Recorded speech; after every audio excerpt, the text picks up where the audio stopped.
Hey there, this is Hobbs from Woodinville Day Camp. This video is about making partners or buddies and grouping campers.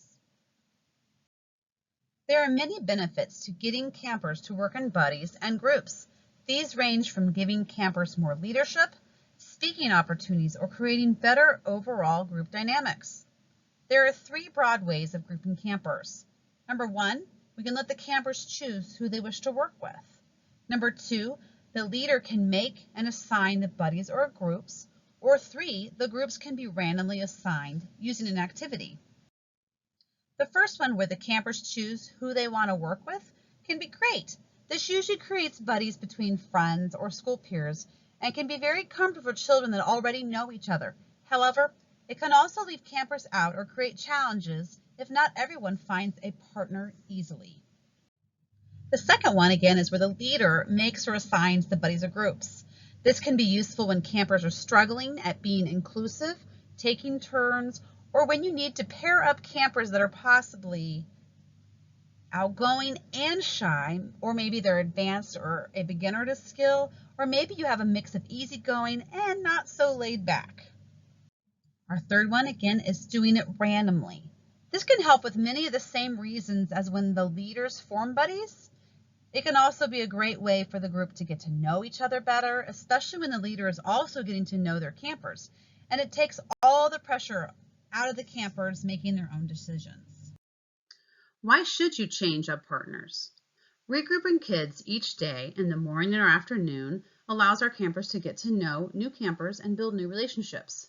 It also creates opportunities for campers to have a chance to take a break from their peers, or can create a fresh new day, or can help break up the day. Camper buddies are often more important to the kids than we realize. Coming up are some ideas on how to make groups. The first idea for grouping and making pairs is called grab the string. It's where a leader has pieces of string pre-cut, one piece for every two students. The leader holds all the pieces of strings in a bunch in the middle, and every camper chooses and holds the end of a piece of string. When the leader lets go, the campers will see who their partner is by who's on the other side of the string. Another one is called popsicle sticks. This has been used a lot in a lot of variety of ways.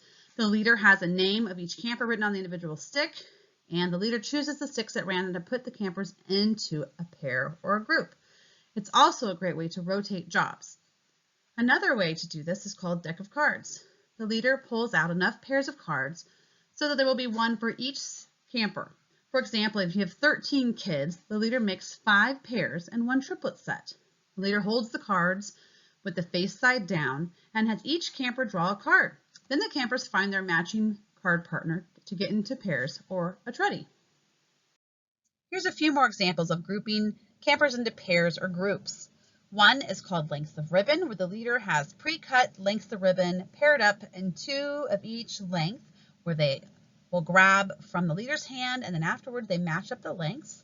The second one is called halves of sentences or words, where you can use a sentence from a topic like summer or Girl Scouts or maybe the 12 Essentials, and the sentence is written out and cut in half, and the campers grab the random pieces of paper and the kids match up the sentence, and that's how they get their buddy.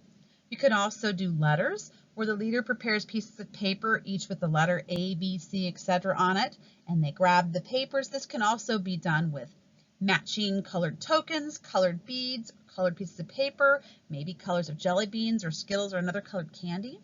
You can do the count around the class, which is a little bit more random, where you number off and all the ones are together and all the twos are together. Or you could try a category where campers get into groups of 4. The leader chooses words of 4 kinds of fruit and 4 kinds of color or 4 kinds of animal.